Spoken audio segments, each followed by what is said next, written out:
Shalom. Shalom. Pikir pada tidur. Sehat ya? Haleluya. Sukacita? Mana tunjukkan. Nah, saya nyemput saja. Haleluya. Ya, sekalipun ada beberapa kita yang tidak hadir, tapi kita tidak mengurangi sukacita kita, semangat kita untuk datang kepada Tuhan. Ya. Kan ada pujian yang saya tidak tahu tahun berapa itu muncul. Ya kebetulan suara saya suara perak. Dengarkan saja lagunya, baitnya berbunyi demikian. Pasti Bapak Ibu Saudara tidak pernah mendengar lagu itu barangkali. Zaman sekarang, lo kok ketawa? Berjagalah, buka WA, muncul berita, muncul kabar. Buka FB, muncul kabar. Buka apalagi namanya Instagram, muncul kabar. Buka YouTube, muncul kabar. Buka apa lagi? TikTok, ya, muncul kabar berita. Apalagi yang mau dibuka, buka pintu juga muncul berita. Jadi, dunia sekarang ini digambarkan dengan berbagai macam berita yang memang benar-benar mengubah, mempengaruhi segala aspek kehidupan kita. Kita tidak memahami, kita tidak mengerti benar atau tidak. Ya. Tapi yang kita mau dengarkan saat sekarang ini adalah berita Allah yang terdapat di dalam 1 Korintus pasal yang ke-13 ayat yang ke-6.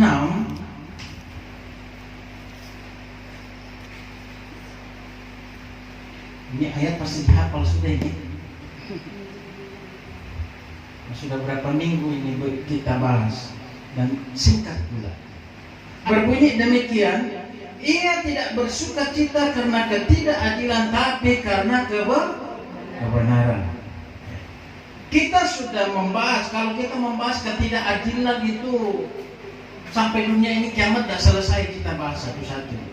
Tapi cukup anda kita sudah pahami, mengerti sedikit tentang ketidakadilan itu seperti apa di dalam kehidupan kita, di dalam diri kita, di dalam keluarga kita, dan di tengah-tengah dunia ini cukup menggemparkan yang namanya ketidakadilan. Tetapi kita sekarang menjurus kepada kata kebenaran.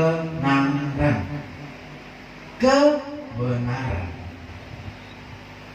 Di Natal Alkitab yang lain berkata bahwa di mana ada kebenaran, di situ ada damai sejahtera, atau tumbuh damai sejahtera. Di mana ada kebenaran, di sana ada damai sejahtera. Di mana ada Yesus, di sana ada shalom. Karena kebenaran yang sesungguhnya adalah Yesus Kristus. Kebenaran yang sejati adalah Yesus Kristus. Kebenaran yang sempurna adalah Yesus Kristus. Maka dia berkata, akulah kebenaran. Saudara, kata kebenaran yang tertulis di dalam 1 Korintus 13:16 ini, kalau kita melihat di dalam firman Tuhan, itu ada dua kata, dikaios dan aletheia. Itu menuju kepada kebenaran. Secara singkatnya saya simpulkan bahwa aletheia dan dikaios itu adalah segala sesuatu dalam kehidupan manusia harus benar.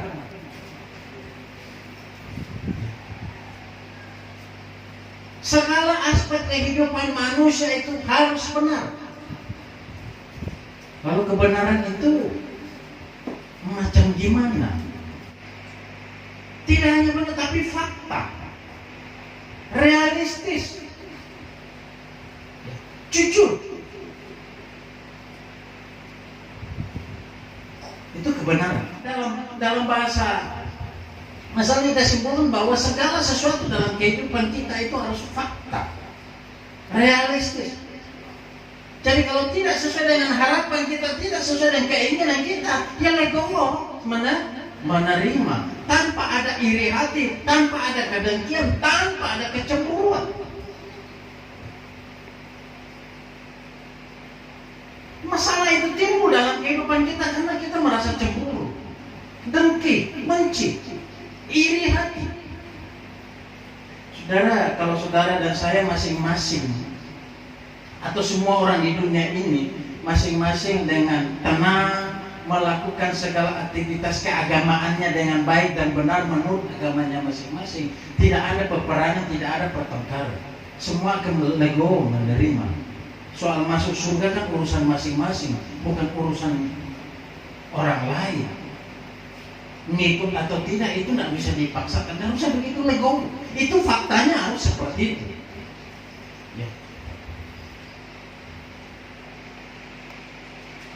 Menerima keadilan Tuhan, kebenaran Tuhan itu legowo.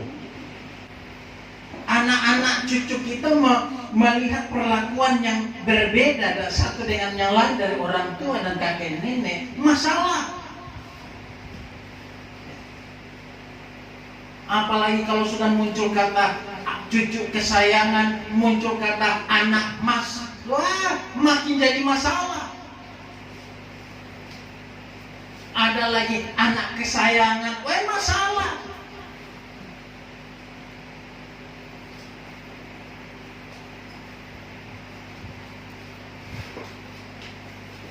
Timbulnya masalah-masalah dalam keluarga, apalagi yang dalam membagikan harta warisan, harta gono gini, kalau merasa tidak adil, sampai kemana-mana itu mereka.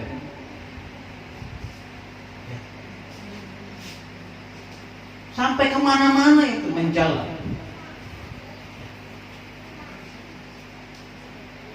Kenapa di dunia ini selalu kacau, apalagi yang namanya sebuah keyakinan kacau? Karena merembetnya ke sana. Masalah siapa yang masuk dalam surga, siapa yang berhak masuk dalam surga, siapa yang menjadi ahli waris. Masalah semua.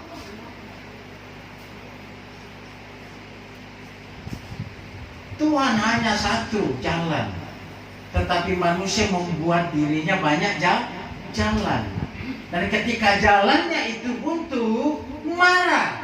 Marahnya kepada siapa? Pertama kepada Tuhan, lalu kemudian balik ke yang lain. Sundul sana, sikut sana, cibir sana, mati sana.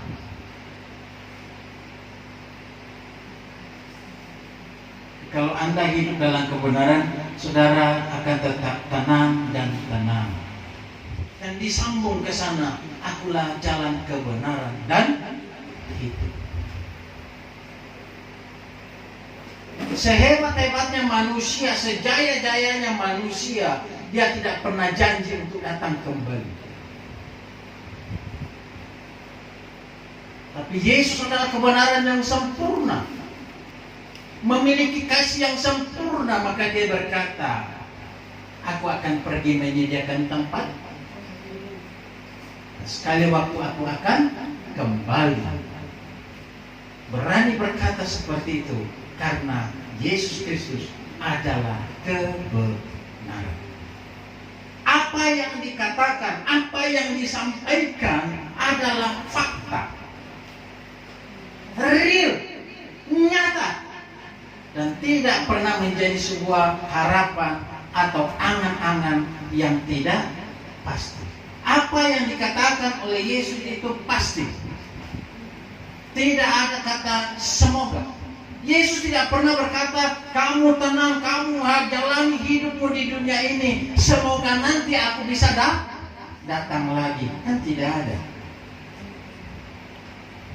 Ada saudara pernah temukan bahasa Tuhan seperti itu? Kamu setia sampai akhirnya, supaya apa? Semoga aku bisa datang lagi menjemputmu. Mudah-mudahan lain waktu. Kan tidak ada saudara.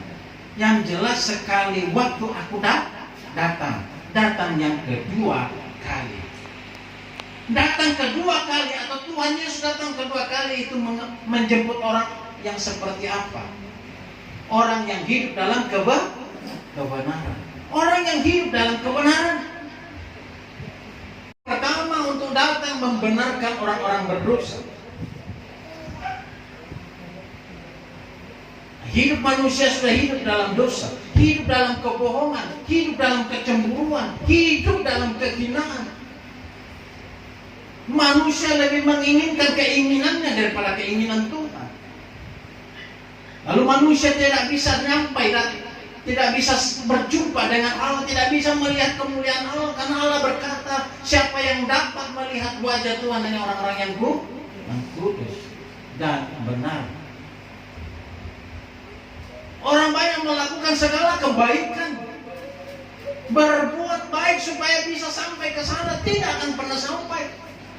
Karena kebaikan manusia belum tentu benar bagi Tuhan. Tapi kalau saudara dan saya hidup dalam kebenaran Allah, yang Anda lakukan pasti baik dan benar dan pasti berkenan kepada Tuhan. Itu harapan Tuhan, hidup dalam kebenaran. Maka dikatakan oleh firman Allah bahwa kasih itu tidak bersuka cita atas ketidakadilan, tapi bersuka cita atas kebenaran. Karena di mana ada kebenaran, di sana pasti ada damai sejahtera. Di sana ada sukacita. Saudara, maling nasi bungkus, kira-kira tenang tak makan di depan warung tempat Anda maling? Anda senang dan tersenyum di situ? Maling nasi bungkusnya, maling ikannya di situ, Anda, Bu, enaknya makanan pada Anda maling. Maling tidak pernah makan dan tidak pernah sukacita makan di depan pemiliknya, betul? Ada maling mangga, makan di situ, habis itu bilang, Bu, tadi aku maling mangganya Ibu enak, betul? Benar begitu.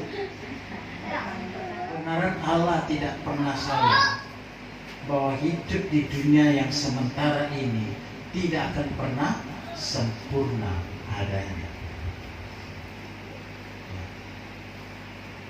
Tuhan selalu mengajarkan kebenaran Allah, cukupkanlah dirimu.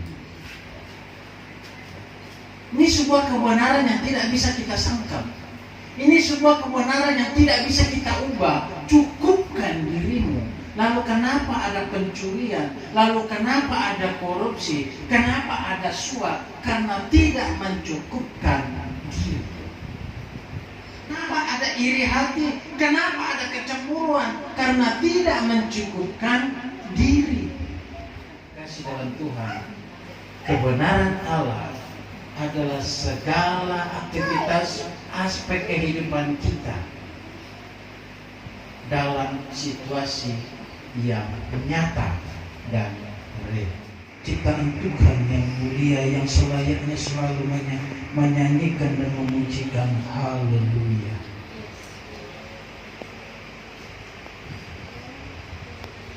Tuhan memberikan semua yang terbaik bagi kami.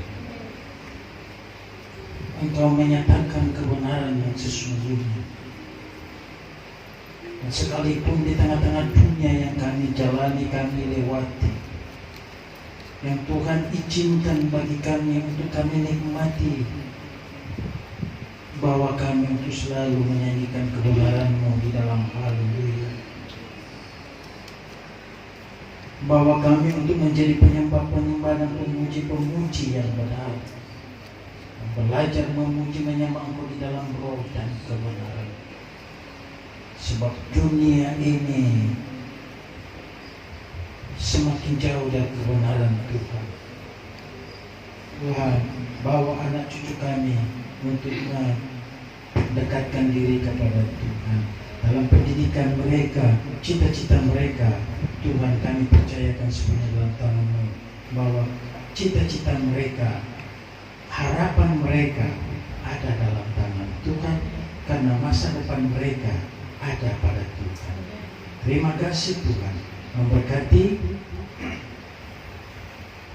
saudara-saudara kami dimanapun mereka berada, rekan sekerja kami di dalam Tuhan, hamba-hamba-Mu Tuhan tolong mereka semuanya dalam pelayanan-pelayanan mereka dengan berbagai macam hal yang mereka hadapi, intimidasi Tuhan, penganiayaan Tuhan, bahkan ada yang terpenjarakan Tuhan karena kebenaran-Mu. Hiburkan dan kuatkan mereka, biarlah kebenaran-kebenaran Allah selalu tampak dan selalu bersinar terang seperti Tuhan. Terpujilah Engkau Tuhan. Kami tetap yakin dan percaya bahwa Tuhan mengasihi kami. Di dalam nama Yesus kami berdoa. Haleluya. Amin.